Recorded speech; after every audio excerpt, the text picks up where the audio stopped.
जटामासी के फ़ायदे और नुकसान। नमस्कार दोस्तों, मेरा नाम है प्रिया और आप देख रहे हैं एसेंस ऑफ इंडिया।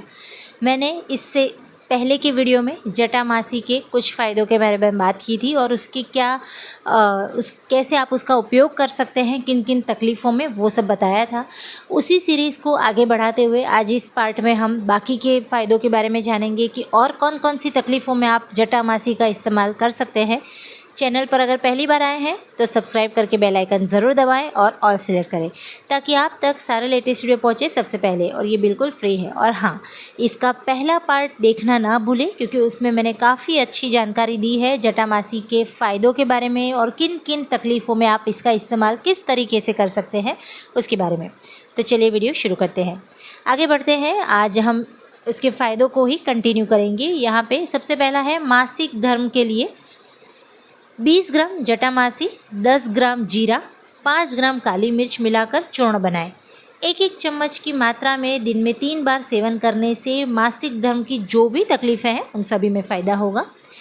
इसके अलावा रजोनिवृत्ति के लिए ये रजोनिवृत्ति की तकलीफ़ों को कम कर देती है, जैसे मूड स्विंग होना, सोने में परेशानी, ध्यान लगाने में परेशानी, कमज़ोर याददाश्त, चिंता, सिरदर्द, चिड़चिड़ापन, चक्कर आना, थकान, तनाव, सभी में जटामासी और सारस्वतारिष्ट, ध्यान से सुनिएगा, सारस्वतारिष्ट दोनों रजोनिवृत्ति के अवांछित लक्षणों को नियंत्रित करने के लिए बहुत उपयोगी है।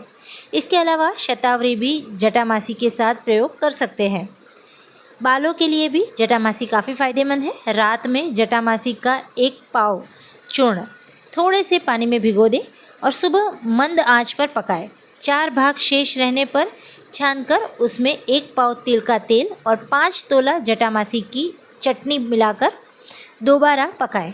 थोड़ा तेल रहने पर उतार लें। इस तेल के प्रयोग से बाल झड़ना बंद हो जाएगा, जुएं शीघ्र नष्ट हो जाएगी, बाल बढ़ने लगेंगे और बाल मुलायम और काले होंगे। आप ध्यान से ये वाला जो बालों के लिए मैंने प्रयोग बताया है उसे 2 बार सुन लीजिएगा तो आपको प्रॉपर समझ में आएगा। और इसमें मैंने जो भी चीज़ें बताई हैं वो आपको पंसारी की दुकान पे आसानी से मिल जाएगी। चलिए आगे बढ़ते हैं। बीपी के लिए भी ये काफ़ी फ़ायदेमंद है। और हाँ, ये जो मैंने बालों के लिए आपको बताया उसमें डैंड्रफ के लिए भी ये जो प्रयोग है वो काम आएगा। आगे बढ़ते हैं। बीपी के लिए इसमें हृदय को सुरक्षित रखने वाले गुण होते हैं, यानी जटामासी में हृदय को सुरक्षित रखने वाले गुण होते हैं। ये एक उत्कृष्ट हृदय टॉनिक भी है। ये दिल की ताकत बढ़ाती है और हार्ट बीट को सामान्य रखती है।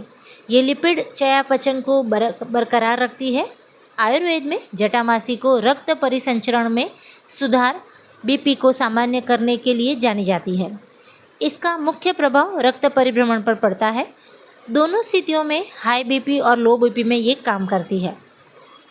हाई बीपी के लिए 1 ग्राम जटामासी, 500 ग्राम सर्पगंधा और 2 ग्राम पुनर्नरवा को मिलाकर सेवन करें। और लो बीपी के लिए 500 mg जटामासी, 2 ग्राम अश्वगंधा और 65 ग्राम शुद्ध कुचला को मिलाकर सेवन करें।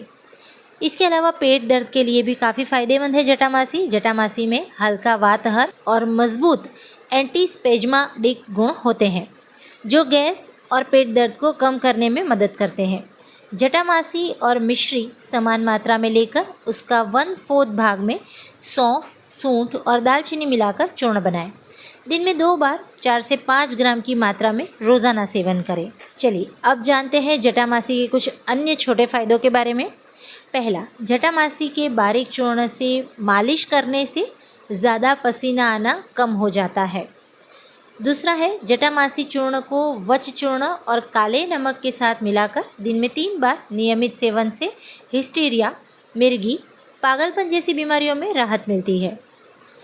यदि कोई व्यक्ति दांतों के दर्द से परेशान है तो उसे इसके पाउडर से मंजन करना चाहिए। इससे दांतों के साथ मसूड़े से खून आना, दर्द, सूजन, मुंह से बदबू आने की जो समस्याएं हैं वो दूर हो जाती है। इसके अलावा जटामासी को पीसकर आँखों पर लेप करने से बेहोशी दूर होती है। और 5वां है, जटामासी को मूत्र में शुगर जाती हो उसे कम करने के लिए भी प्रयोग किया जाता है। चंद्रप्रभावटी के साथ ये किडनी के कार्यों में सुधार लाती है, गुर्दों को सामान्य करती है।